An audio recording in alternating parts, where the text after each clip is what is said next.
¿Cómo están, señores? Bienvenidos una vez más a su podcast semanal, a su podcast favorito, Experiencias con Gabo Chavarría, este espacio donde conocemos personas súper interesantes y hablamos de temáticas relacionadas a estas personas que, compartimos, también hablamos de sus opiniones, sus pensamientos, y hoy, como cada uno de los episodios, no me voy a dejar atrasar porque creo que ya está frente mío. Yo lo veía emocionado porque ya voy a contar la historia de cómo me conocí con él. Pero lo presento a Dick Commander. ¿Cómo estás, Dick? ¿Qué dices? Sí, aquí todo bien. Estamos sobreviviendo en esta pandemia, pero bien. No, bien de salud, tranquilo. Sí. Me comentabas igual que haces bastante ejercicio, así que no creo que sea un problema para ti. No, sí, por eso saludable nomás y haciendo un poco de deporte, un poco de ejercicios y otras actividades, ¿no? Qué bien, Dick. ¿Sabes qué? Sí. Yo emocionado de traerte porque me gusta traer personas interesantes. Y yo creo que tú eres muy interesante por la forma también en la que te conocí y después conocí más de ti. A ver, les doy una pequeña introducción porque ya quiero que me cuentes de ese tema. Es que a Dick yo lo conocí en una feria del libro. A ver, yo no sabía nada de ti. Conocí el hotel y de eso vamos a hablar. Pero yo no sabía nada de ti y ahí te vi con tu libro que lo tienes a tu lado. Ya nos vas a hablar específicamente de él. Y ahí te conocí como escritor. Yo conozco tu fase como escritor, habíamos hablado esa vez, y quisiera que empecemos por ahí. Pero antes de pasarnos a un área temática exacta, quisiera que tú mismo te presentes, porque es muy claro y muy obvio que el presentador te presente, pero quisiera darle libertad a mis invitados y que ellos mismos se presenten. A ver, ¿quién es Dick Commander? Soy holandés, nací en Holanda, del área rural, el sector, ¿cómo se llama?, de agricultura, entonces ahí tiene influencia en toda mi carrera también.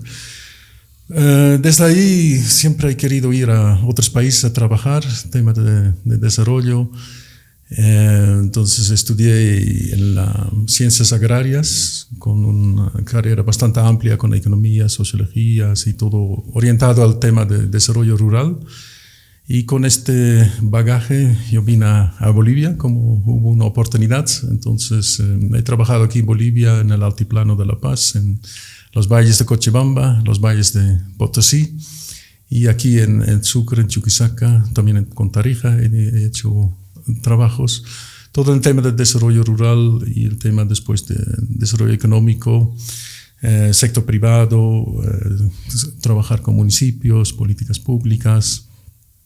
He ido 2 años a Nicaragua por alguna oportunidad que hubo y también 2 años a Ghana, a África, que fue una experiencia bastante diferente pero muy interesante también. Y poco a poco me he estado, yo diría, estableciendo de repente acá. He abierto un poco más mi mirada temática. Mi esposa empezó a trabajar en el tema de la hotelería, entonces poco a poco también me involucraba más. Y ahí no sé si ya tengo que decir todo esto, pero sí, no, dale. Ahí mi esposa, ella tomó la iniciativa para comprar una casa colonial aquí en Sucre y para convertirlo en un hotel. Entonces a mí me parecía una idea interesante porque también, me gustaba Sucre para establecerme, digamos, ¿no? Porque el trabajo en este desarrollo internacional es bastante, ¿cómo se llama? 2 años acá, 3 años allá, 4 años en otra parte. ¿No? Entonces tener Sucre como base no me parecía mala idea. Y teníamos el hotel, hemos convertido todo 4 años de trabajo era. Pero también nos interesaba mucho ver un poco, cuál es la historia de esta casa, ¿no? Porque, ¿cómo se llama? Hay tantas cosas antiguas, digamos, hay algunas puertas así de colonial, todavía de estilo barroco. Hay, todas las paredes de adobe de hasta 1,20 metro, digamos. Esto impresiona a cualquiera, digamos, ¿no? Entonces, uno quiere saber, qué ha pasado acá. Claro. Y entonces ahí un poco, yo estaba bastante ocupado con trabajo, pero en algún momento tenía más tiempo, entonces habíamos pedido a un historiador aquí de Sucre para que haga, pero solamente vino con datos secundarios, digamos, de algo sobre el barrio, sobre la historia de Sucre, pero nada específicamente sobre la casa. Entonces ahí yo me metí ahí en los archivos, en el archivo... El Archivo Nacional, la Biblioteca Nacional. Esto, y también el archivo en la Casa Argandoña. Mira. Hay una biblioteca un archivo de la universidad con todo lo que es escrituras públicas, bueno, y otros documentos de la época colonial. Entonces, el Archivo Nacional es más la parte de la colonia, y en la parte en la otra biblioteca, el otro archivo, es la parte republicana, perdón. Entonces ahí, ¿cómo se llama? Era complementario. Entonces ahí hay que empezar a buscar. Primero ¿dónde empiezo, digamos, no? Ahí es muy complicado, entonces busqué y poco a poco iba armando, digamos, todo esto, y encontré hasta en estas escrituras notariales, digamos, que son de repente medio aburridos, pero había partes muy interesantes, así historias así pequeñas, muy personales. Lo que te interesaba sobre la casa. Sobre la casa y la gente que vivían ahí, algunas cosas sobre Sucre, más amplio, los vecinos. Y entonces en algún momento dije, bueno, ya tengo tanto material. Porque la primera idea era hacer algo para la página web del hotel, digamos, no sé, un textito para decir que ha sido la casa. Bueno, un párrafo. Sí, entonces algún día yo dije a mi esposa, mira, yo puedo hacer un libro de eso. Y ella también, bueno, me estimuló también para hacerlo, y ahí lo he estado armando y buscando alguna información de coyuntura, ¿cómo se llama? Del contexto, para que no sea solamente la casa, un poco del desarrollo de Sucre, cómo ha crecido, sus servicios básicos, algo relacionado con el hotel, con la casa, con el edificio, pero así un poco verlo un poco en un contexto más amplio. Y así pues me metí en esta cosa, pero sigo todavía en el tema del desarrollo también, digamos, de cooperación internacional, alguna consultoría que hay, sino el interés mismo, digamos, que tengo, los contactos que tengo todavía, entonces... Sí, no, me parece sobre todo interesante que aún siendo tu foco principal, tal vez estando aquí la historia y la investigación sobre la casa en específico, aún así tienes áreas multifacéticas, no te quedas en una sola. Y primero quisiera empezar con este tema de la casa, del Hotel Villa Antigua, porque tú escribiste tu libro, pues, o sea, tal vez imaginando que iba a ser, como decías, un texto pequeñito, pero al final ustedes ven el libro, a ver, muéstranos el libro frente a la cámara. Ustedes ven el libro y realmente es un libro, o sea, tienes muchos datos ahí, y es una investigación bastante dedicada. Más en el área general de la escritura, ¿qué te parece escribir? Creo que tú eres más de poner tus ideas en el texto, ¿no? Sí, claro, es de repente, ¿cómo se llama? Lo que yo creo que, a ver, de repente lo que hay que tener cuidado es, digamos, tener opiniones demasiado rápidos. Entonces, escribir te da la posibilidad de reflexionar, de verlo desde diferentes perspectivas, de añadir algunas cosas. O de pensarlo, sí, reeditarlo. Y lo que no entiendes de lo que estás escribiendo, buscar, porque es así. Esto yo tengo mucho, no me gusta escribir algo que yo mismo no entiendo. Entonces, hablar y dar opiniones es un poco más riesgoso en este sentido, digamos. Claro.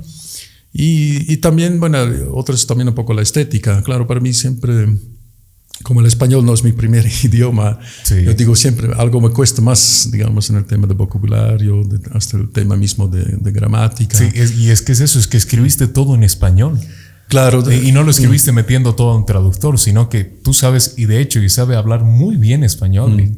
Claro, pero son 30 años ya, claro, en Bolivia. O sea, para ti fue como un idioma más directamente escribir. Claro, y como es en base de documentación en español, lo más difícil ha sido, claro, ¿cómo se llama? Los documentos antiguos, digamos, entender el español. Claro, el research que se hace a todo. Claro, pero antes escribía muy raro, digamos, hasta algunas letras, digamos, de otra forma. Entonces, como yo empecé en los inicios del siglo XX, y de ahí hacia atrás, entonces poco a poco te vas acostumbrando a una forma de escribir, que también ha cambiado sobre los siglos. Si entras, yo creo que así de una vez en un documento del siglo XVI, te va a costar mucho para entender. Pero si vas poco a poco, por lo menos algunas letras ya te puedes interpretar. Ya puedes interpretar. Sí. Y también, bueno, ahí es también algunos términos que encuentras y como son algunas palabras. Por ejemplo, yo estaba buscando casa Entonces ahí puedes buscar dónde está casa, pero realmente la forma de escribir era antes diferente. era muy diferente. ¿Sí? Y todo a mano, digamos, ¿no? Porque entonces, pero claro, hay momentos que uno dice, bueno, ¿en qué me he metido? Digamos, ¿no? Claro. Y no me imagino esa capacidad, o sea, de investigación y a la vez plasmar las ideas con tus propias ideas, porque eso pasa mucho a los escritores. A mí me pasaba porque esa vez que nos conocimos, yo presentaba mi libro El Maniquí, y yo me acuerdo muy bien que aún estaba con esas ideas de, es muy difícil, tú lees a autores, investigaciones, historias, y ponerlo al papel, pero con tus propias ideas, tu propia manera de escribir, es complicado. ¿Cómo te fue con ese sentido? Porque en realidad tú hiciste un montón de investigación. ¿Te costó poner las ideas al papel? Mira, claro, digamos, porque sí, por ejemplo, en el libro hay unas páginas sobre esclavitud, porque en las épocas pasadas o los siglos pasados hablaba muy naturalmente, digamos, ¿no? Que él tiene un esclavo, lo está vendiendo, no sé, es parte de sus bienes. Claro. Entonces choca un poco obviamente con la actualidad. Claro, con nuestra cultura. Sí, entonces me voy investigando, entonces, cómo era la esclavitud, hasta qué año era. Y hay otros temas de Santa Clara, por ejemplo, ¿no? El otro está frente a Santa Clara. Hay mucha referencia. Esta era otra facilidad para mí para encontrar datos y era buscar frente a Santa Clara. Santa Clara como referente. Pero entonces también estás curioso de cuando se construyó Santa Clara, qué pasó ahí. Entonces he buscado también un poquito ahí algunas referencias con un pintor, Antonio Villavicencio, que es, bueno, no sé si es tan conocido, pero por lo menos ha hecho... Como se llama, muchas pinturas de retratos de personas importantes. Pero en la época colonial, ¿no? No, de época republicana, del siglo XIX, sí.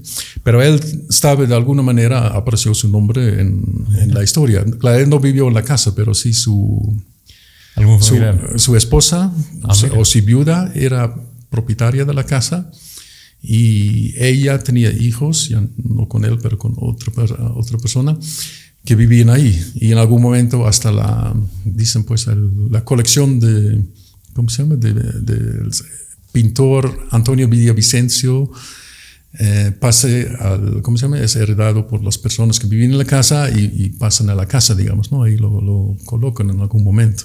Entonces, yo también me gusta entonces buscar ahí un poco más de contenido. Entonces, si tú preguntas, digamos, cómo pones tus propias ideas, yo creo que es un poco este sentido crítico, ¿no? Digamos que no fácilmente poner lo que en alguna parte alguien dice, no, cuestionarlo, ver de repente alguna otra perspectiva y ver, bueno, entonces si uno dice eso, otro dice eso, ahí veo tal dato, tal hecho. Entonces, yo creo que más o menos así habrá sido. Claro. Y claro, después tiene que ser todavía un poco interesante, digamos, ¿no? También un poco estilo. Darle interés para que no sea como una biblia de datos, digamos. Sí, alguien me dijo también, hasta el humor has metido también. Y claro, hay cosas, digamos, que uno ve como chistoso, digamos, ¿no? Claro. Que son alguna cosa personal. Digamos, hay algunos datos no sé, de personas sobre herencias que después se corta por mal conducto de los, ¿cómo se llama? De los herederos. Entonces, es tipos de cosas que dan un poco chiste. O el tema con las monjas, digamos, ¿no? Que también había ahí, digamos, porque se metían, antes iban al convento porque los papás no tenían plata para darles buena dote, entonces tampoco querían casarse con cualquiera, entonces claro. Ahí mejor al convento, claro. Digamos. No, qué interesante. O sea, entonces, hay cosas sobre la vida, sí, que es muy... que yo tampoco sabía, digamos, ¿no? Pero ahí sí. Lo encuentras y lo he intentado de captar en el libro. Y eso me iba a decir, ¿cuánto tiempo estuviste investigando para poder? Porque, sí. A ver, ¿cuánto tiempo? Bueno, no sé, yo creo que la investigación neta, digamos, era como medio año más o menos. Ya. Y ahí yo iba cada mañana a algún archivo y anotando los datos. Todas las mañanas, infaltablemente, todas las mañanas ibas a... Bueno, casi, sí, bastante. Tengo nomás algo de tenacidad, digamos, ¿no? Y de disciplina. De disciplina. Eso, que se necesita. Pero, sí. Pero además el interés, ¿no? Porque realmente era bonito y además no quiero rendirme tampoco. Porque claro, a veces tienes días, creo que hasta una vez había una semana que estabas buscando y no encontrabas nada. Entonces te dices, bueno, sigo, no sigo. y después encuentras un dato que es tan interesante, te vincula diferentes temas. Para mí, digamos, como era de personas que habían vivido en la casa, y a veces sabes el nombre de los vecinos, digamos, ahí dice en su escritura que está bien conectado con la casa, digamos, de nuestra. Claro. Y algunas veces no cuadro cuál persona. Entonces encuentras uno, entonces dices, qué bonito, ahora ya 2 días más de encontrar nada, ya voy a sobrevivir tranquilamente. 2 días de no encontrar nada y encuentras un datito y recién ahí. Sí. Había esto, bueno, no sé si lo puedo explicar claramente, pero este tema que dije de Antonio Villavicencio, entonces él estaba casado con una señora que se llama Matilde... ¿Cómo es? Matilde... ¿Puedo mirar? Claro, no, sí es tu libro. Matilde Barrientos, viuda de Villavicencio. Entonces yo tenía en la casa, había encontrado que había Miguel Castro Pinto, que sacó un crédito, que Matilde Barrientos de Villavicencio dio la garantía, pero parece que Miguel Castro Pinto lo usó. Entonces, ¿pero qué tiene que ver Barrientos Villavicencio con Castro Pinto? Claro, no cuadra. No cuadra. Entonces ahí en algún momento lo vi que ella había sido, ¿cómo se llama? Después de que se volvió viuda, se encontró, tenía una relación con Miguel Castro Pinto, okay, que es héroe del Pacífico. Pero bueno, él vino de Santa Cruz, tenía su familia ahí, pero aquí tenía entonces con la señora Barrientos unos hijos. Entonces ahí salió obviamente Miguel Castro Pinto, digamos, ya como nombre y vinculado con Matilda. Y ahí buscas más, entonces, más escrituras, entonces ves de la herencia, ves de la... ¿Cómo se llama? Desde la colección de pinturas, por ejemplo, que conecte Miguel Castro Pinto con Antonio Villavicencio, aunque no hay ninguna relación directa. Claro. Y entonces ahí, esto es lo bonito, digamos, descubrir estas cosas. Entonces esto te motiva mucho para decir, bueno, ya voy a ir adelante. Y igual, digamos, en años anteriores, porque hay una cosa, el archivo de la universidad no tiene buenos catálogos, digamos, ¿no? Tienes que buscar a veces hoja por hoja. Mucho, sí. Y el Archivo Nacional tiene así todo computerizado, o la mayor parte computerizado, entonces es mucho más fácil buscar.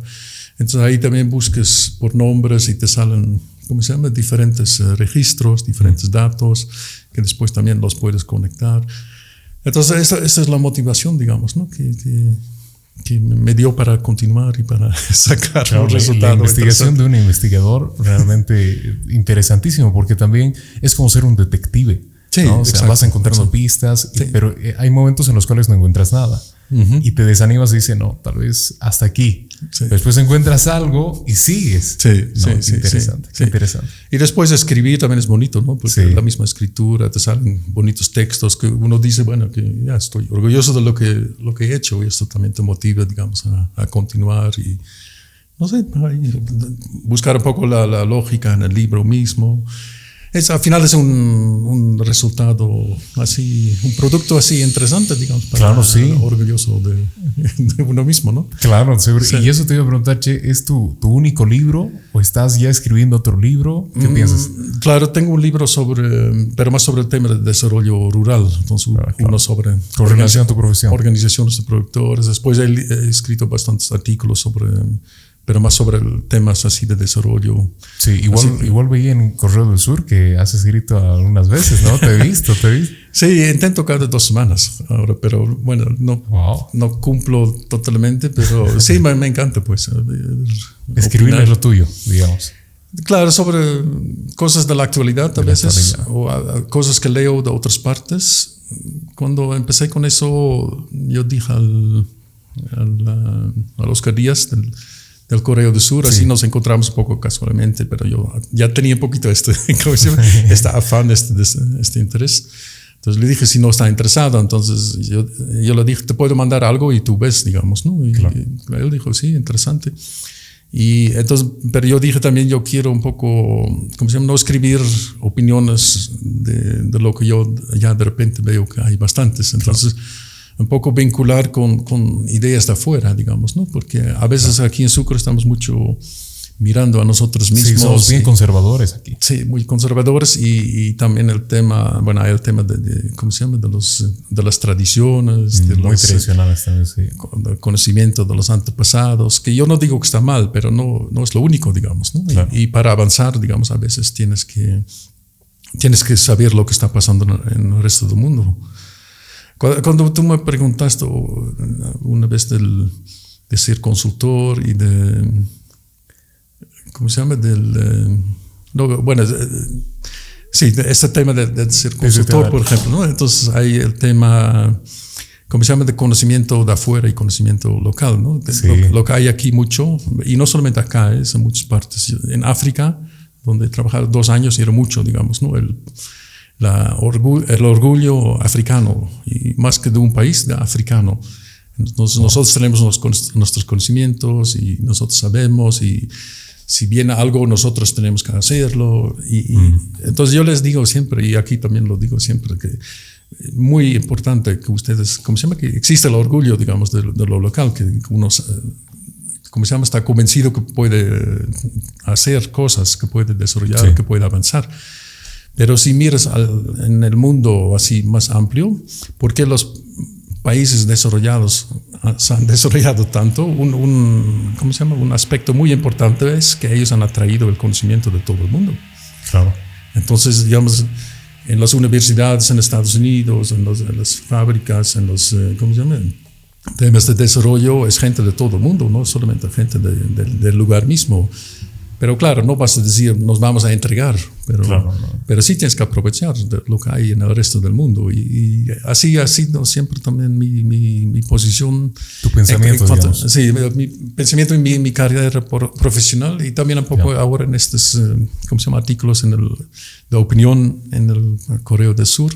También un poquito quiero poner este elemento, ¿no? Digamos que hay más en el mundo, digamos, que solamente lo que estamos hablando aquí en Sucre. Claro, también pones tus ideas de todas tus experiencias, estoy seguro. O sea, tú nos decías, viajaste, eres un trotamundos, viajaste por un montón de lugares.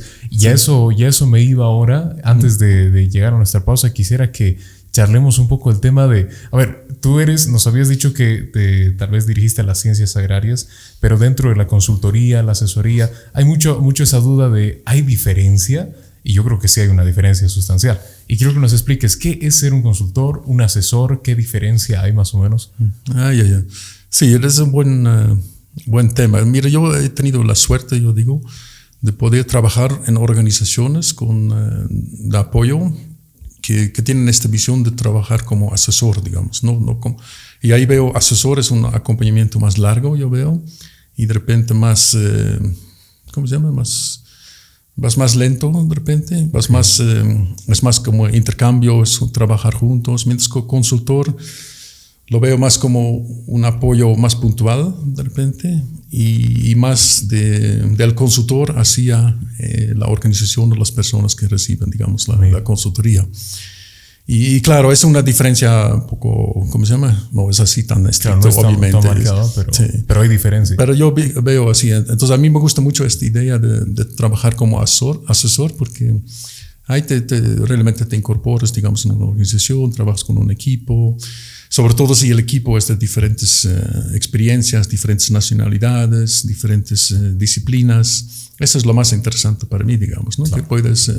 Que no es que uno sabe lo que tiene que ser y el otro tiene que hacer o tiene que aceptar nomás, no, pues que es un encuentro de ideas, sí, ¿no? Un encuentro de ideas. Y esto he podido trabajar mucho en esta forma, aquí en Bolivia, en las diferentes partes, también en los otros lados. Y esto a mí me ha enriquecido mucho y siempre me ha gustado, me ha encantado. Claro, trabajar con otras personas a veces también tiene sus problemas, cada uno es diferente. Seguro. Pero bueno, estas son cosas para superar, ¿no?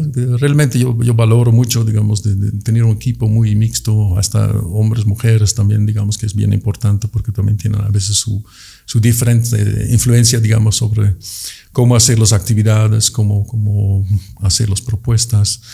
Entonces, esta combinación de diferentes influencias, esto creo que ha sido lo más interesante.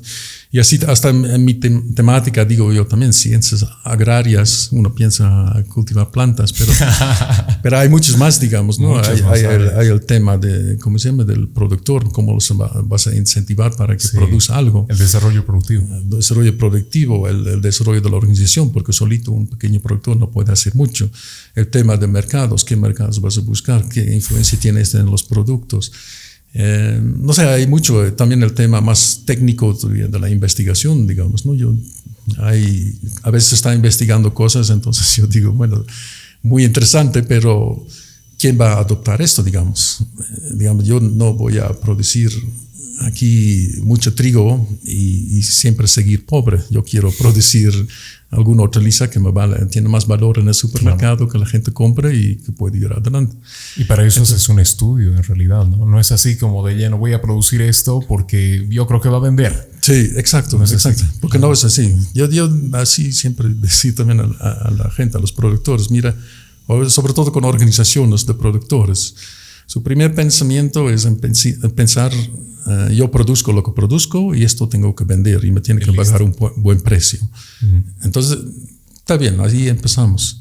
Pero después vas a ver, bueno, pero la gente quiere el producto que yo saco de mi granja, de mi finca, o quieren otro tipo de producto, digamos, quieren una papa sucia o quieren una papa lavada para ya tener algo, o quieren seleccionado, digamos, de buena calidad o todo mezclado. Entonces, este tipo de cosas ya vas a pensar en el mercado. El otro paso todavía es, bueno, ¿qué mercados hay donde pagan mejores precios, digamos? ¿Y qué quieren estos que pagan mejores precios? Entonces, ¿cómo tengo que adaptarme mi producción para llegar a estos mercados? ¿Cómo tengo que organizarme? Porque yo solo no puedo ir a exportar, digamos, 2 quintales de algún producto. Con mi bolsita entonces, y vendo. Exacto, entonces tengo que juntarme con otros.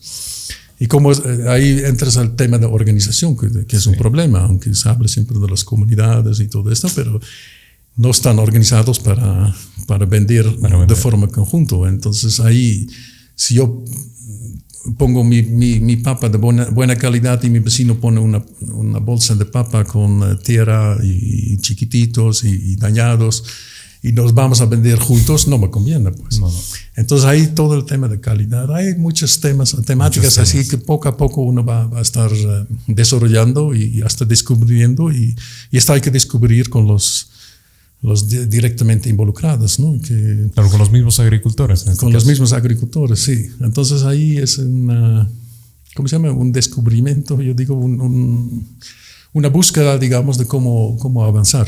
Y esto es lento, ahí obviamente está el tema de educación también, ¿no? Que aquí, bueno, en Bolivia la educación no es, ¿cómo se llama? Está tan expandido así de forma bien. Entonces, hay mucho que trabajar. Muchas áreas de impacto, sí. Y ahora, bueno, ahora vamos a ir a una pausa, pero te dejo la pregunta antes de que vayamos.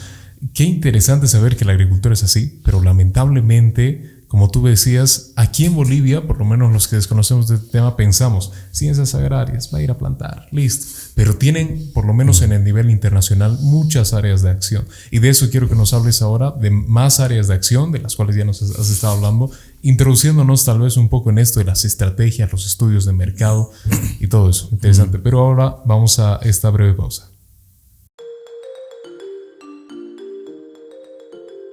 ¿Cuándo acudir al reumatólogo? Cuando sienta dolor o inflamación en reposo o a la movilidad en las articulaciones. Cuando sienta dolor en la columna lumbar, cervical o dorsal, con o sin dolor neurítico irradiado, especialmente cuando persiste en largo tiempo. Es una recomendación de la doctora Blanca Elizabeth Herrera Velasco, médico internista y reumatólogo. Calle Padilla 337. Consultas al 464-377-27. Bueno, aquí estamos otra vez, tal vez en nuestra primera pausa, con nuestro invitadazo, Dick Mulder. Estamos hablando de temas muy interesantes, conociéndote a ti y también tu área en la cual tal vez eres más profesional, ¿no? Y ahora me iba a introducir a eso, Che. A mí me parece un área muy interesante de las ciencias agrarias, porque aquí las entendemos de distinta manera como se entiende en el nivel internacional, ¿no? Justamente aquí lo que decíamos aquí, entendemos que ser agrario o haber estudiado en esa área es ir a plantar y ya está. Pero en el nivel internacional son un montón de áreas de acción, y entre esas las estrategias de, por ejemplo, los estudios de mercado para saber qué estás plantando, dónde puedes plantarlo, qué puedes vender. Entonces, toda esa parte seguramente tú la estudiaste y seguramente la trabajaste en todo el mundo, como nos habías comentado. Dentro de Bolivia, donde tal vez has tenido la experiencia de trabajar con algún productor, alguna asociación de productores, ¿ves eso? ¿Ves esa frontera entre lo que entienden o lo que entendemos los bolivianos de lo que es ser un asesor, un consultor en las ciencias agrarias, al margen de lo que entiendes a nivel internacional? Mira, déjame corregirte. Claro. Digamos que yo creo que hablar de los bolivianos es muy complicado, digamos, ¿no? Y así también de otros países, no solamente por bolivianos. Claro. Porque tú eres de la ciudad, me imagino. Sí. Uno del campo hubiera hablado de otra forma, digamos. Claro. Y ahí también en lo que es ciencias agrarias, digamos, hay gente que son buenos en producir, que les gusta el campo, trabajar con la tierra. Hay otros que son buenos en investigar, que les guste así, ¿cómo se llama? El laboratorio. Y hay otros que les guste de repente vender cosas. Hay otros que son más industriales. Y todo esto se necesita, digamos, ¿no? Se necesita trabajar en conjunto en este sentido. Entonces, ahí decir, digamos, los bolivianos piensan así. Yo muy generalizado, ¿no? Sí, lo veo un poco peligroso, digamos. Porque hay gente, investigadores que son, ¿cómo se llama? Que son muy buenos, digamos. Claro. Pero ahí, digamos, un investigador a veces se fija mucho en lo que tú dices, en la plantita, digamos, tener una mejor plantita, mejor claro. rendimiento, pero si el mercado dice otra cosa o quiere otra cosa. Pero no puede ser así. Sí, o el tema, bueno, aquí hay un tema siempre con el trigo, ¿no? Yo he trabajado con una asociación de productores de trigo en Cochabamba, pero bueno, lo que más querían era ganadería, era, digamos, otros tipos de productos, porque el trigo ellos saben que no es de gran valor, digamos, porque aquí es a pequeña escala. Argentina, por ejemplo, produce en escalas enormes, entonces sí. Siempre va a ser mucho más barato. El precio es definido en Chicago, basado en la cosecha en Australia, entonces, digamos, es un mundo muy grande. Entonces, aquí sí hay una buena cosecha, eso es otro tema. En el campo, si hay buena cosecha, crees que, bueno, voy a ganar bien, pero bueno, inmediatamente baja el precio porque hay más oferta, entonces este es el sistema de mercado normal, ¿no?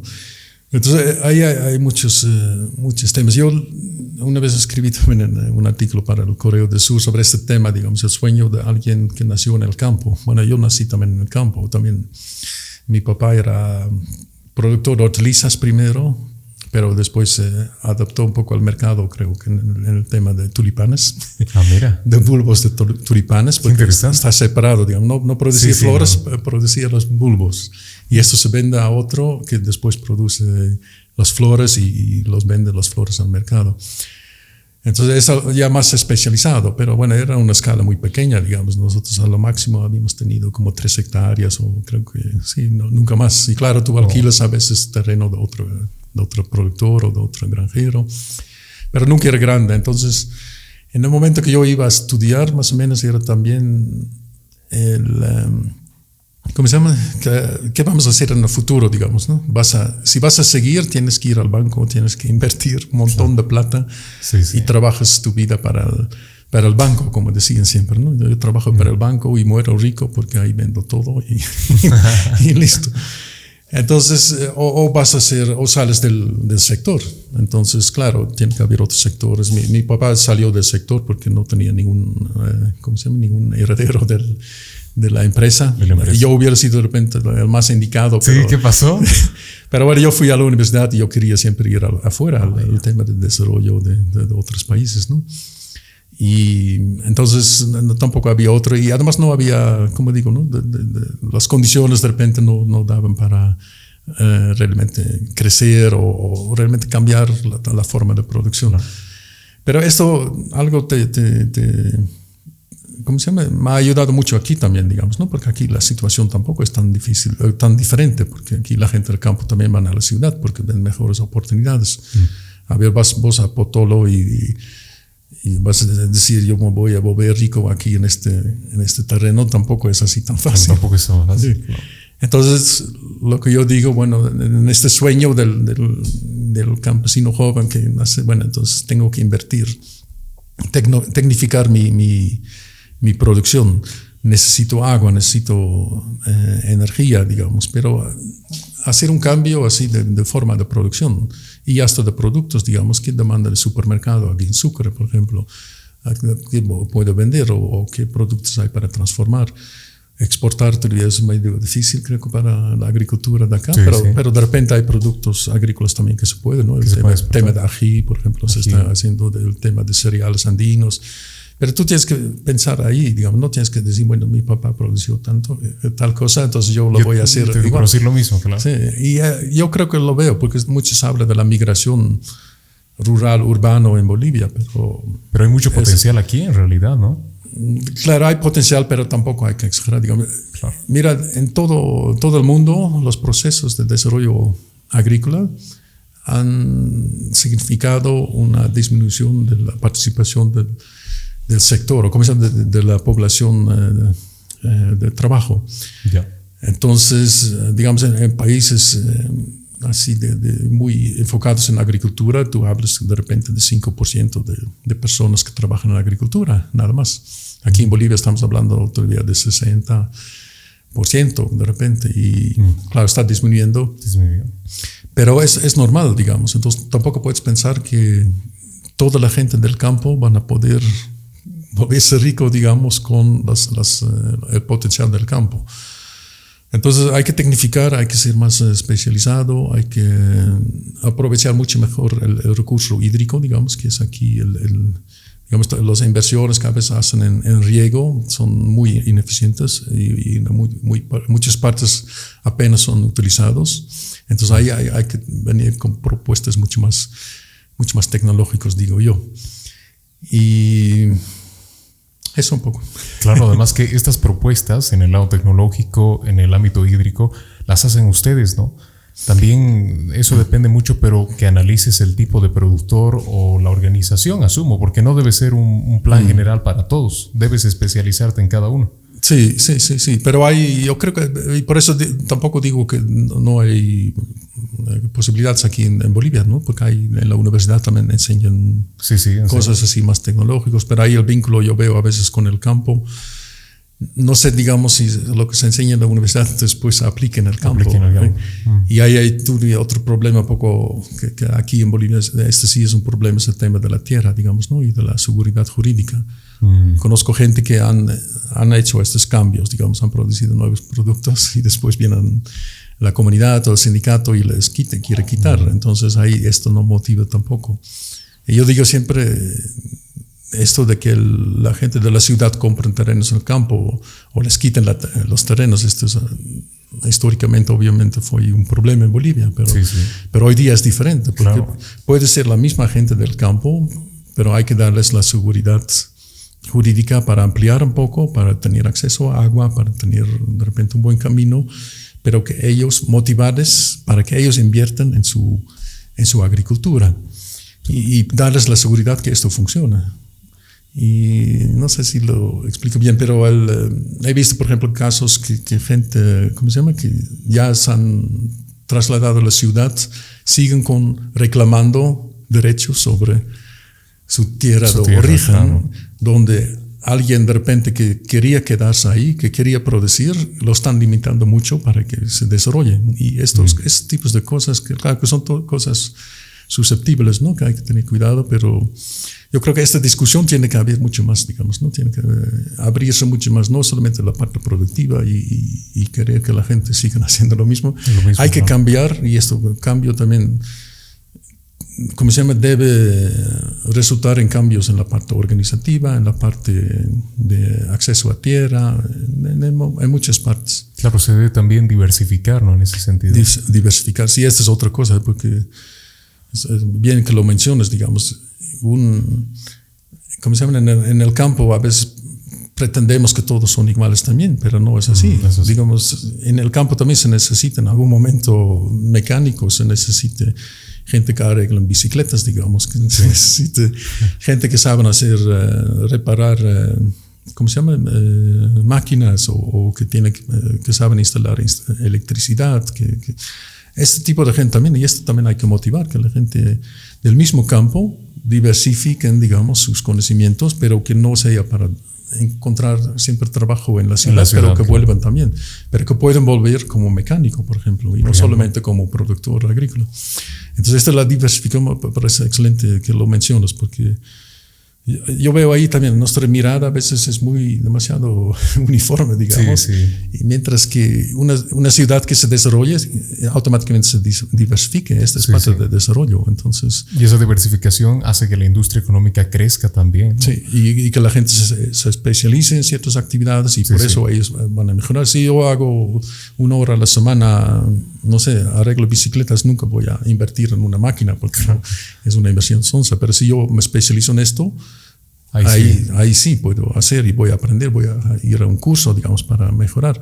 Voy a buscar nuevas tecnologías para bicicletas también. Claro, además que eso se ve mucho en el ámbito internacional. Yo me acuerdo hace unos años que fui a Alemania con mi familia y nos llevaron a un pueblo. Entonces nosotros aquí tenemos un concepto de pueblo muy marcado, ¿no? Sí, voy a encontrar a ver unas casitas, lo clásico a los agricultores con sus tierras y ya está. Pero cuando fuimos al pueblo de Alemania era casi como una ciudadela, ¿no? Tenían todos, restaurantes, mecánicos, tenían servicios médicos, un hospital para el pueblo bien equipado. Y es que ese es también el tema, o sea, gran parte de motivar la agricultura sería esto, lo que habíamos hablado, diversificar en las áreas de trabajo aquí en el pueblo. ¿Crees que sea posible en Bolivia ahora, digamos? Bueno, no de un día a otro, ¿no? Pero si tú comparas la parte andina con la parte de Santa Cruz, en Santa Cruz los pueblos son diferentes, digamos, sí, es verdad. Son mucho más diversificados. Y claro, hay que ver también el potencial, ¿no? Porque tampoco voy a decir que aquí, ¿cómo se llama? Se puede hacer todo, pero de repente son menos pueblos, pero los servicios en los pueblos tendrían que mejorarse, sí. Y de repente porque algunos pueblitos se van a quedar ahí nomás, digamos, ¿no? Pero, no sé, yo creo que hay potencial para mejorar, porque ahí también la gente van a querer volver, digamos, ¿no? Porque si estás a veces acostumbrado a las facilidades de la ciudad, también es difícil volver. Es difícil volver. Y si encuentras posibilidades en el pueblo, pues volverías. Sí. Y algo sencillo, digamos, el tema de electricidad, ¿no? Ahora la energía solar, digamos, ese tipo de cosas facilita mucho. El tema de agua obviamente es muy importante. Después vas a querer cobertura de telefonía, el internet. Si tienes todo esto, bueno, hasta te puedes quedar, quién sabe. Sí, a veces, bueno, de repente a otro nivel, digamos, ¿no? Amigos en Holanda a veces me dicen, oye, no es difícil seguir viviendo ahí. Entonces yo digo, bueno, yo tengo aquí, digamos, tengo mi internet, estamos hablando todos los días si quieres. Tengo mi Spotify, puedo escuchar la música que quiero. Tengo Netflix que puedo ver la película que quiero. Claro, hay todo. Hay de todo, digamos, ¿no? Y claro, obviamente en el campo no hay todo eso todavía. Entonces ahí hay que ver también cómo se puede avanzar. Claro, poco a poco, ¿no? Porque tampoco... Es de un día para el otro, así. Sí, porque al final son empresas que tienen que invertir en esta cobertura de servicios que también necesitan su rentabilidad. Entonces es un poco, ¿cómo se llama? Son círculos viciosos, digamos, de la migración rural-urbano, que tú quieres volver un poco círculos virtuosos, digamos, que haya interés, que recupera un poco el interés para el campo. Pero bueno, son problemas. Yo veo a veces televisión española, que igual, digamos, ahí ¿cómo se llama? El campo también se está vaciando. Entonces, hay eso, pero por otro lado hay lugares donde la gente también quiere volver, digamos, hasta gente ¿cómo se llama? De mayor edad, quieren tranquilidad. Entonces, hay un poco de ida y vuelta. Y obviamente, pero lo que necesitas es estos, ¿cómo se llama? Polos de desarrollo, así que son viables y que realmente sacan a la gente de la pobreza y no es para, ¿cómo se llama? Mantenerlos con lo que siempre hacían y se quedan siempre pobres. Esto hay que identificar y esto hay que aportar, ¿cómo se llama? Hay que invertir y hay que apoyar. Y ahí yo creo que se puede desarrollar mucho más, pero tiene sus límites, obviamente. Claro, seguro. Como también inversiones de parte de las empresas privadas, en gran parte. Y eso me iba hablando un poco del tema que seguro que te apasiona, políticas públicas. Y yo creo que te gusta, porque habíamos hablado antes de este tema. Pero antes de que yo les dé un concepto, ya que tengo aquí al experto, a ver, ¿qué es una política pública? Así, en lo más general. Bueno, yo digo que, ¿cómo se llama? Que son los mecanismos que tiene el gobierno, el sector público, para lograr un objetivo que se plantea. Para lograr objetivos. Y puede ser en diferentes áreas, en el sector económico, digamos. No es pensar, y esto es un poco el problema aquí, ¿no? Política pública se convierte muy rápidamente en inversión pública. Por ejemplo, inversión, ¿no? exacto, Sí. pero no es así. Pero no es solamente eso, hay, Claro. hay la parte normativa, la parte de educación, la parte de promoción, tú La puedes hacer muchas comunicación, cosas. ¿no? La comunicación, hay muchos campos y también aquí la mirada, por ejemplo, que política pública es lo que hace el Estado, entonces el Estado tiene que, por ejemplo, bueno, justamente esta semana leí sobre una planta de papa, por ejemplo, ¿no? en los Sintis. Entonces, porque ahí hay muchos productores de papa. Sí, entonces, sí, plantaciones de papa. Claro, pero entonces el gobierno o el municipio o la gobernación tiene que construir ahí la planta de papa. Entonces, claro, esta es la forma de pensar en políticas públicas, yo diría, lo más... No, sencilla. Más sencillo, pero no muy útil, digamos. No muy eficiente. No muy claro. eficaz, porque lo que tienes que pensar entonces, bueno, ¿cómo puedo atraer que de repente alguna inversión privada o alguna inversión conjunta para que alguien vaya a construir una fábrica de papa? Porque si el privado lo hace, que arriesgue su plata, significa que hay un potencial. Si el gobierno lo hace, puede ser también que hay potencial, pero también muchas veces es porque hay plata, ¿no? Claro. Y porque la gente presiona. Sí, sí. Entonces, si es por esas razones, no va a ser sostenible, digamos. La fábrica, si alguna vez arranca a producir, va a entrar en pérdida y ahí de repente pueden seguir poniendo plata y va, ¿cómo se llama?, arrastrar un poco su vida, pero nunca va a ser algo sostenible.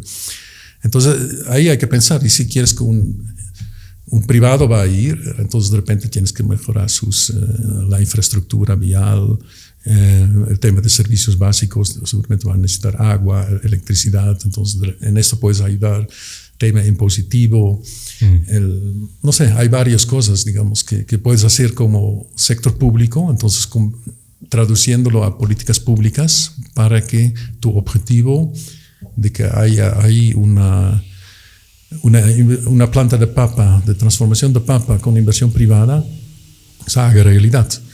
Bueno, y hay todavía una cosa de repente anterior, hay que ver si la planta, ¿cómo se llama? La transformación de papa es lo más interesante. Yo me acuerdo de algunos productos, digamos, que la gente, el tema de durazno creo que era así. Allá, durazno. Sí, que también se habla mucho de transformación de durazno, pero la gente, en el momento de la cosecha, cuando los precios, cuando hay que comprar, digamos, para transformar, la gente prefería vender sus duraznos así enteros porque les daba más plata. Mira. Entonces, eso también hay que tomar en cuenta, digamos. Claro, sí es negocio o no es negocio. Sí, a veces el procesamiento es técnicamente interesante, pero no es más rentable. Entonces, claro, ahí no, a largo plazo tampoco va a funcionar. No, tampoco te sirve, digamos. Pero bueno, esto es un poco de políticas públicas, entonces hay que ver tu objetivo bien claro, que no siempre es que yo voy a hacer tal cosa o esto, pero claro, poner algunas características, ¿cómo se llama? Algunas características adicionales, digamos, ¿no? ¿Cuál es la forma de desarrollo que ves como más sostenible y más interesante? Qué interesante, sobre todo porque relacionado a las ciencias agrarias, pues tiene mucho que ver, me hace pensar, ¿tú crees que hay una diferencia muy marcada entre lo que significa o se hace con políticas públicas aquí en Bolivia a diferencia de a nivel internacional? ¿Hay una diferencia? Bueno, yo creo que es esto, digamos, que a veces aquí se piensa demasiado lineal, digamos que entonces tiene que haber una fábrica de papa, entonces yo lo hago como municipio, digamos, entonces yo invierto, entonces busco a alguien que me lo construye y listo.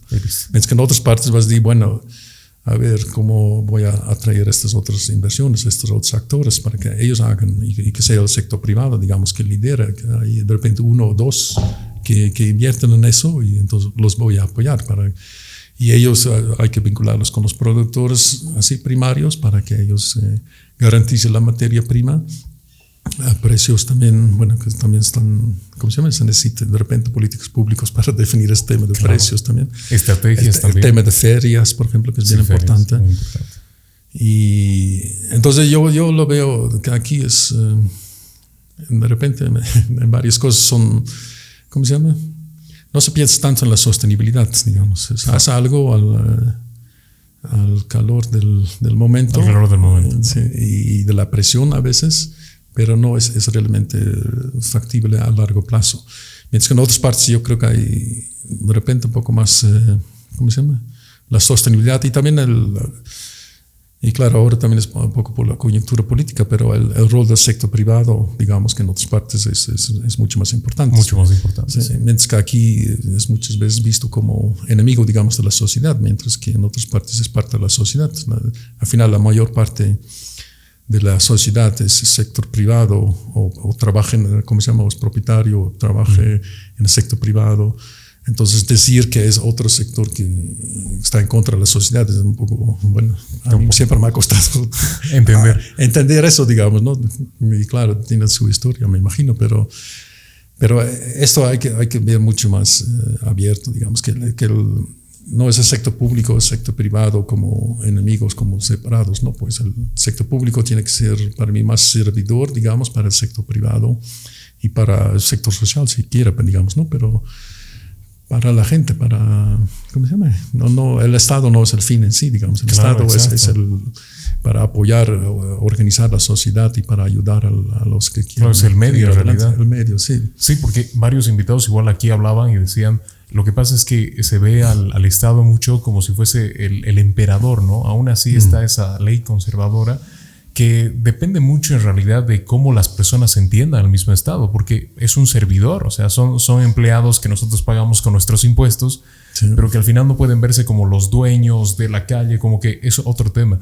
Habíamos hablado con un arquitecto aquí y que nos decía, le explicamos cómo es el urbanismo táctico, que en otros países es organizar justamente espacios verdes, pero para que las personas puedan transitar y que la calle sea suya. Pero aquí habían quejas y los comentarios eran, ¿pero qué le van a decir a las personas en realidad dueñas de la calle? Ellos dejarían que organicen sus calles. El alcalde, es que es una mirada muy conservadora. Y si seguimos con esa, no se puede generar nada, ¿no? No se pueden generar mejores resultados. Sí, no, totalmente de acuerdo. Y claro, hay que tener normas, hay que tener límites, digamos, ¿no? Que tampoco puede hacer cada uno lo que le dé la gana, pero yo creo que hay que tener a veces más confianza en la población, en las iniciativas y apoyar a los que quieran trabajar y avanzar y invertir, digamos, ¿no? Porque al final, no sé, digamos, ahí también no todos somos iguales, digamos, algunos tienen más inquietudes y quieren hacer algunas cosas y a veces hay que dejarlas también, pero claro, tiene que haber cierta normativa también, ¿no? Pero claro, el tema de áreas verdes, la planificación urbana, bueno, es otro tema larguísimo. Otro lío, digamos, ¿no? Pero, otro lío, es que esto es un lío. No, porque si yo digo áreas verdes, entonces yo creo que ahí todavía nadie va a estar en contra. Sí, pero si tú dices, bueno, entonces hay que planificar, hay que reservar áreas para que no se construya, ahí ya tienes problemas. Ahí ya tienes problemas, sí. Después hasta que plantar árboles, digamos, cerca de casas, bueno, otro problema. No sé, hay así todas las cosas, ¿no? Claro, porque es que aquí se entienden las cosas totalmente diferente, ¿no? O sea, como tú decías, es un pensamiento todavía lineal, como si fuese más de definición, ¿no? Esto es así, esto es así, y ya está. Sí, porque este es otro tema que yo he hecho alguna, en general, digamos, lo que yo lo veo, ¿no? Que a veces solamente hay una posibilidad, una estrategia, es que no es así, pues. Es así, claro. Si haces planificación estratégica, justamente tienes que hacer plantearte diferentes estrategias, diferentes caminos para llegar a tu objetivo, y después vas a analizar cuál es el mejor, digamos, o el óptimo. Y esto aquí es muy difícil. Yo una vez he hecho una docencia para la Universidad Andina. Entonces, no sé si era Andino o San Francisco, pero entonces puso una pregunta, era sobre el tema de asociatividad, si era con la Universidad de San Francisco. Entonces yo les pregunté, asociatividad, digamos, es la organización de productores, ¿no? A ver, tú eres planificador en un municipio y quieres apoyar a los productores de durazno, creo que era. Hazme 2 estrategias diferentes. Uno que incluye, digamos, el concepto de la organización de productores y otro no, digamos, que sería más mirar cómo puede apoyar a los productores individuales como ya existen. Ya. Entonces, para mí son 2 estrategias muy, muy diferentes, digamos. Tendrían que ser muy diferentes. Sí, entonces ninguna persona me presentó 2 estrategias. Y no digo que las estrategias que se presentaron eran mal, digamos, ¿no? Pero mi pregunta era 2, para que después puedas hacer el otro paso de evaluar las diferentes estrategias y definir cuál es el mejor. Claro. Porque si no lo tienes, porque hasta el análisis es muy interesante, porque cuando vas a pensar cómo voy a organizar esto vía la organización de los productores o a las individuales, ahí te salen algunos criterios que de repente puedes utilizar para la otra estrategia. Y al revés también, digamos, cómo vas a lograr que los individuales también se interesen al sector, por ejemplo, no solamente por la organización. Entonces hay diferentes estrategias que se alimentan entre sí, digamos, ¿no? Y esto yo veo un poco que falta, digamos, ¿no? Mucho plantean, digamos así, cosas así muy, ¿cómo se llama? Como si solamente hubiera una solución. Una sola solución. Sí. Y esto yo creo que es, porque ahí también generas debate y hay avances. De repente vas a mirar otros ejemplos, entonces, para fortalecer tu posición, mira, esta estrategia es mejor porque ahí ha funcionado, entonces pero ahí funcionó esto, cuáles son las condiciones de fondo, digamos. Un poco de investigación también. Investigación y comparación, estudiar y debatir, digamos, eso es lo más importante, ¿no?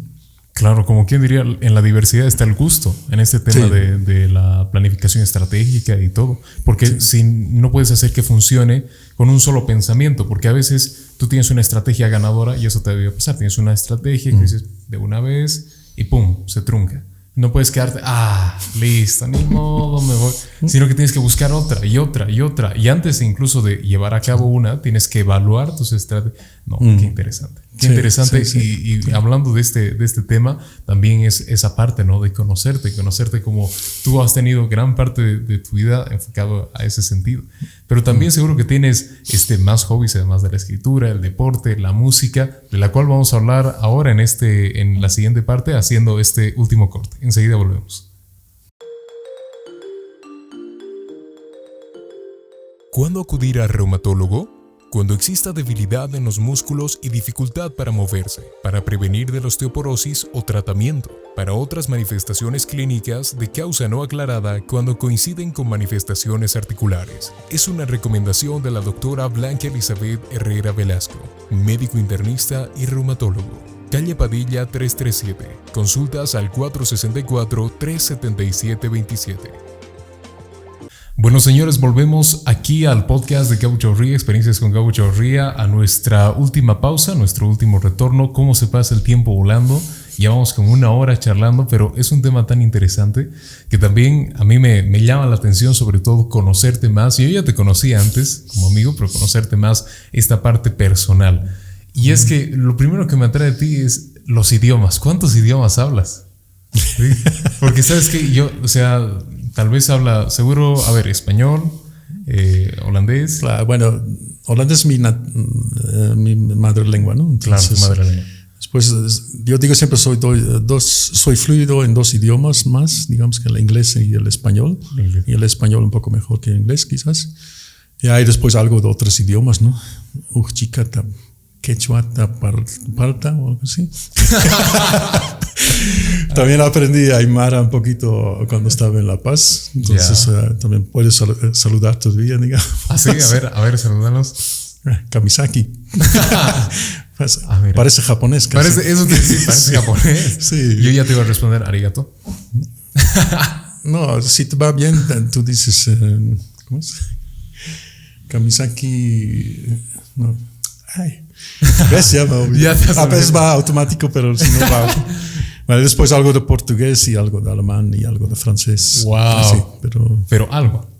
No, sí, bueno, he vivido casi un año en Mozambique y ahí aprendí el portugués. Antes del español ya hablaba portugués y de ahí cambié al español. Bueno, dicen que esa transición del portugués al español no es tan difícil, sí, ¿no? es fácil, sí. Y de hecho dicen que para aquellos que no conocen muy bien el español, el paso antes de inglés a español, porque es mucha diferencia, es portugués a español. Eso no sé. No, y el alemán parece bastante al holandés, entonces ahí también hay una ventaja. Y el francés está un poco mezclado entre todo, pero el francés, digamos, yo puedo leer por el tema de español, porque claro, ahí hay bastante ventaja. O español vinculado, ¿cómo se llama? Combinado con inglés, ya llegas al francés también, no sé.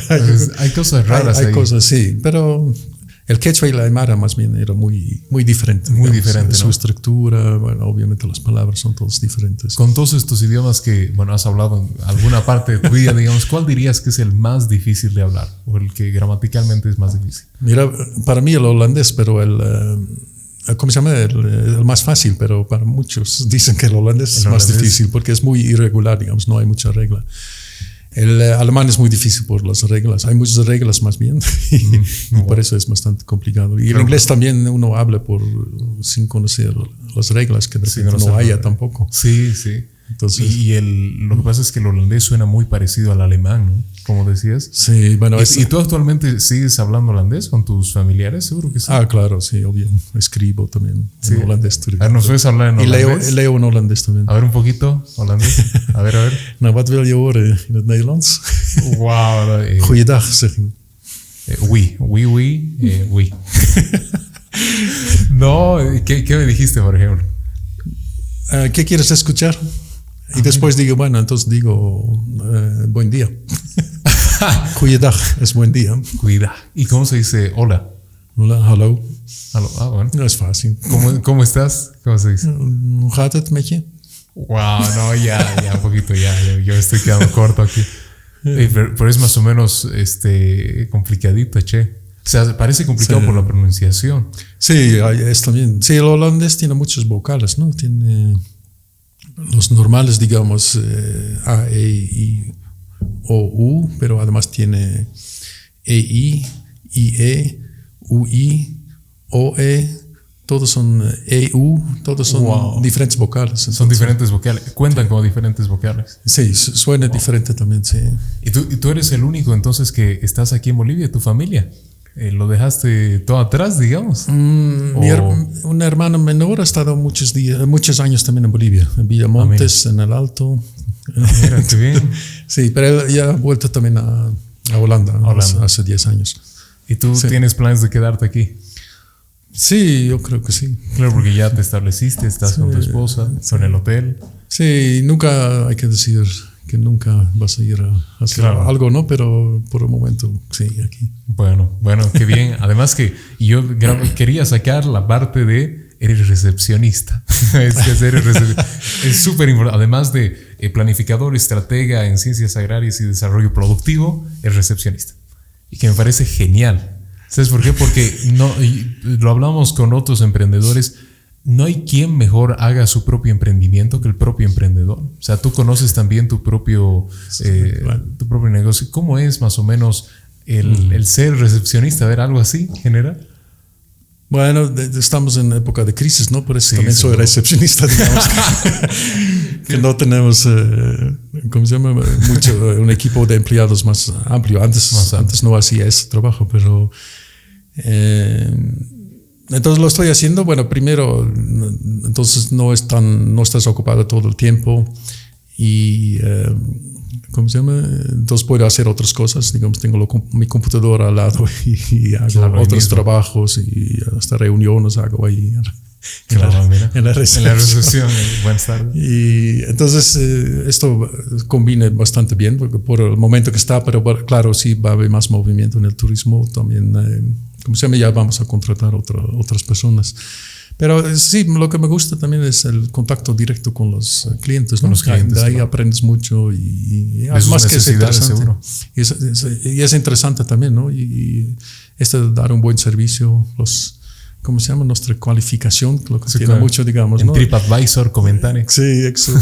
Nomás no ha bajado, por lo menos, no, yo digo, hasta algún décimo ha subido.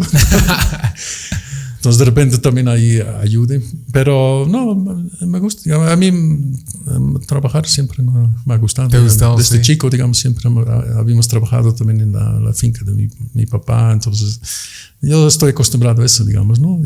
Y saco mucho disfrute también del trabajo.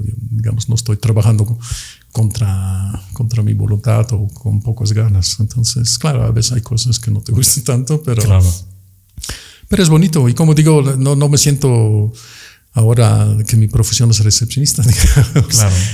Sigo haciendo lo que hacía, solamente al lado tengo otra responsabilidad, entonces Exacto. está bien. Y es que esa es esa parte de lo que te decía al inicio, es que eres súper polifacético. O sea, no es como que ahora esta etapa de mi vida es ser recepcionista, bueno, lo dejé atrás, sino que es otra parte de tu ser, digamos. Sí. Y esa parte, tal vez la creación del Hotel Villa Antigua también es por parte tuya y de tu esposa, lo hicieron ambos. Seguro que, como me comentabas, el tema de la pandemia los ha afectado mucho en el turismo, pero quería que me comentes más o menos en el tema de las reservaciones y el área digital, porque antes de que entremos a la pandemia ya estaba más o menos todo digitalizado, tú hacías las reservas en digital y todo. Ahora tal vez está incluso más digital. ¿Cómo lo han visto en la industria hotelera? ¿Tienen contacto con los mismos clientes antes de que vengan a recepción y se hagan el plan? ¿O ya todo es digital? Incluso reservaciones, pagos, todo. Sí, no, a ver. Sí, nosotros ya estuvimos bastante digitalizados en el tema de reservas. Yo digo, más bien ahora hay más reservas directas con el hotel. Entonces, ¿sí? El tema de WhatsApp, digamos, trabajamos mucho más con WhatsApp que antes. Qué bien. Y más bien un poco menos con con las páginas web, Booking y eso. Sí, un poco menos. Y bueno, claro, las reservas directas siempre convienen también al hotel. Claro. Entonces, ahí no hay tanto problema. Lo que está claro ¿cómo se llama? Tenemos un formulario de registro digitalizado, por ejemplo, que se pueden con QR pueden leer. El tema de pagos también, bueno, es más como depósito, pero claro, todos hacen también vía internet los pagos. Wow. El tema de tarjetas, pero también ahí no veo tanta diferencia para decirte la verdad. Lo que sí ahora es más reservas directas, esto sí lo veo, pero claro, es igual vía WhatsApp, vía internet. Todo digital. Sí, igual es digital.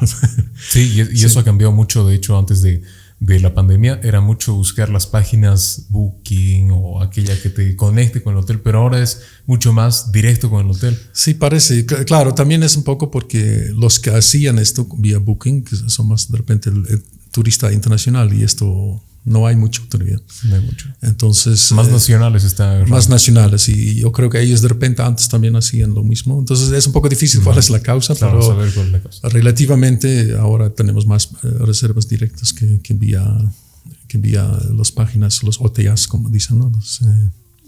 ¿Cómo se llaman? Las páginas de internet. De reserva y todo. Además que seguro que ha cambiado mucho en la cadena hotelera en sí, la parte de la bioseguridad, ¿no? Antes no se contemplaba tanto.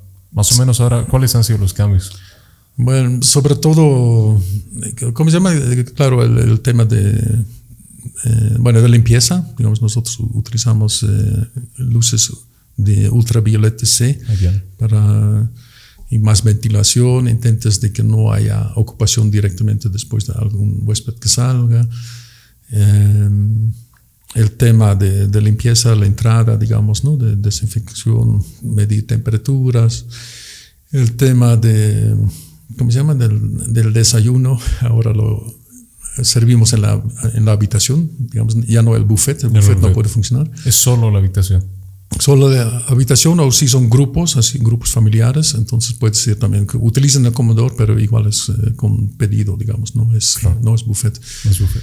Y ahí el uso de plásticos, ¿no? Esto también un poco que no me gusta tanto, pero obviamente tienes que ser desechables, digamos, ¿no? Sí. Para seguridad. Y esto también ha incrementado un poquito el costo para el hotel, pero estos cambios hay, sí. Y después, felizmente, no hemos tenido así problemas. Claro, también es difícil que uno que se contagie tampoco sabe dónde se contagia exactamente, digamos, ¿no? Pero creo que estamos manteniendo bien y la gente, los clientes también valoran eso, ¿no? Que, digamos, ven que estamos tomando en serio el tema de bioseguridad. Que está bien cuidadito todo el hotel, sí. Y se nota. Sí. Ahora me gustaría, Che, llegar a la parte interesante de... Hablábamos antes de la misma entrevista de que tú escuchas música y eso me parece genial porque sabes qué tipo de música escuchas. A ver, más o menos, para introducirnos, para que la gente te conozca, ¿qué tipo de música escuchas? ¿Qué te gusta más o menos? Bueno, yo escucho mucha música, digamos, ¿no? Escuchas mucho. ¿Cómo se llama? Desde rock, hasta el jazz a veces, el tema de clásico, hasta el folclórico, el tradicional, pero yo digo, tiene que haber algo, ¿cómo se llama? Alguna línea de tensión en la música. Allá. Entonces, tiene que, no sé, agarrarte de alguna manera. Digamos, la música de fiesta, de reggaetón, tú mencionaste. Eso no va conmigo. Nada que ver contigo. Yo lo veo muy, ¿cómo se llama? Me llega y me pasa por el lado, digamos. Si no me afecta, digamos, si no me da algún impulso o alguna cosita, entonces no interesa tanto. Y ahí hay, en todo tipo de música hay esto, ¿no? Yo empecé obviamente con el tema de rock, de pop y después de...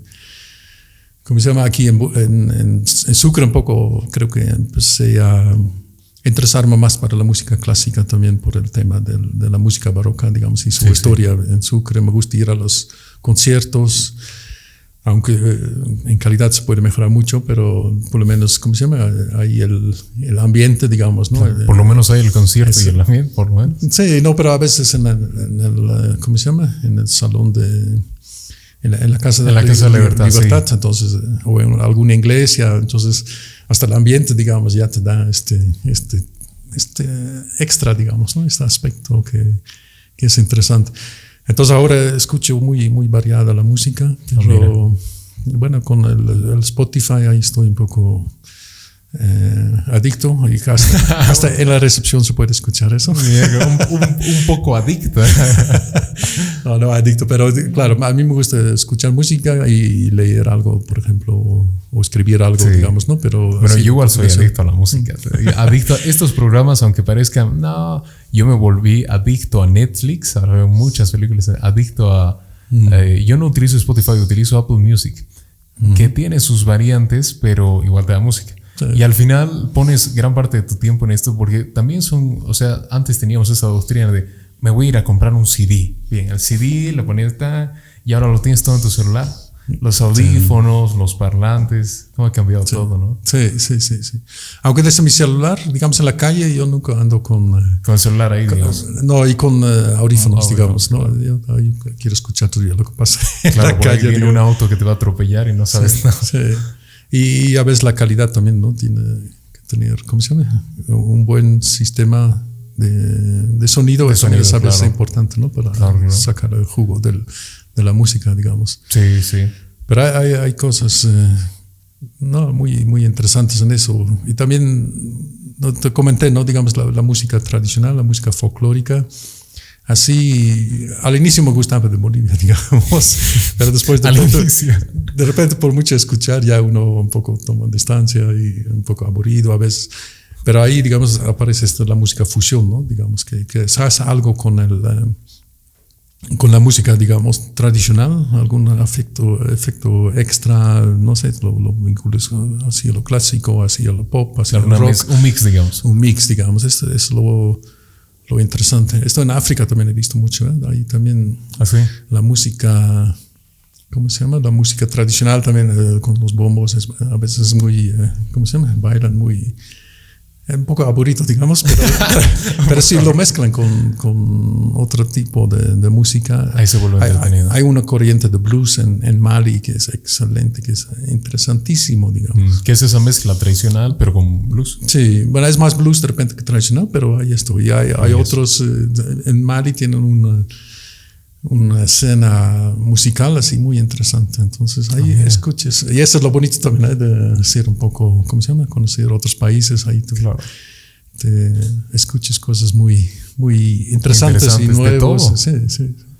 Sí, y en el mundo del cine, tal vez antes de que acabemos, yo quería mencionar que el querido amigo Dick nos pudo dar el espacio de su hotel para grabar varias escenas de mi cortometraje Bosquejos de Café, que de hecho recibí muy buenos comentarios del hotel, o sea, sobre el hotel, que decían que está muy bonito, excelente.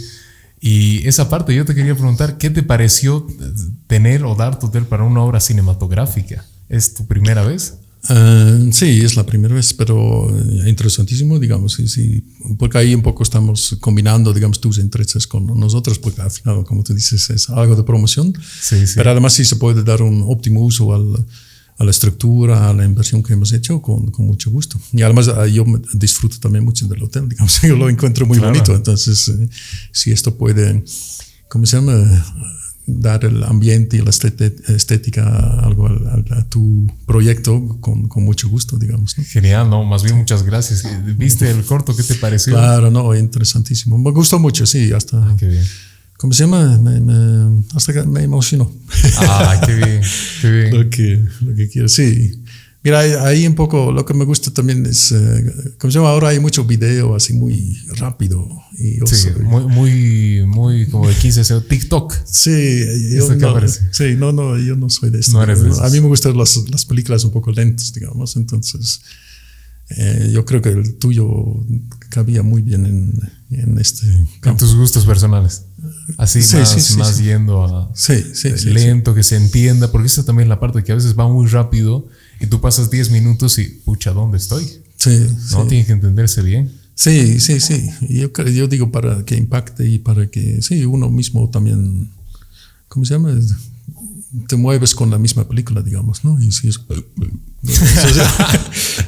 Claro, no funciona así. Sí. No jala. Sí, por lo menos para mí no, para otros sí, pero ahí también, digamos, no todos somos iguales, claro, digamos, no todos ¿no? somos iguales. Pero, no sé, me gustó mucho, sí. Qué bien. Bueno. Entonces, bien. yo espero que hagas muchos casos más bonitos así. Sí, yo creo, ya tengo algunos proyectos pensados. La cosa es esa, ¿no? Saber cómo plasmarlos. Estoy justamente en esa parte que habíamos hablado, la planificación estratégica. Estoy viendo los caminos y a ver cuál se da, pero obviamente voy a compartirlo en mis redes sociales y todo. Sí. Bueno, querido Dick, han sido 1 hora y 20 de nuestra charla. Pasa rapidísimo. ¿Tú lo has notado? Así has notado como... Sí, parece rápido, ¿no? Sí. Parece rápido, realmente. Sí.